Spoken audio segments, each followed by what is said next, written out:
চা খাবো বিকেলবেলা, এই চা আদা দিয়ে গোলমরিচ দিয়ে আর ভালো করে চিনি দিয়ে করেছি।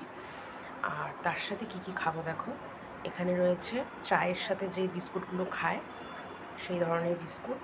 আর এগুলো এখন খুব উঠেছে, এটা কিন্তু কোনো মানে চিপস নয়, খেতে চিপসের মতন লাগে কিন্তু এটা একটা বিস্কুট। ওরিও বিস্কুট আছে, আর ঝাল চিপস আছে, আর একটা বাউলি নিয়েছি। তো এগুলো সব চায়ের সাথে খাবো। আর অবশ্যই 1 কাপ চা, চা। আমি চাটাই বেশি পছন্দ করি। তো চাটা তো জমে যাবে, আশা করি তোমরাও এরকম জমিয়ে চা খাও। চানাচুরটা আজকে মিস আছে, বিকজ চানাচুর শেষ হয়ে গেছে।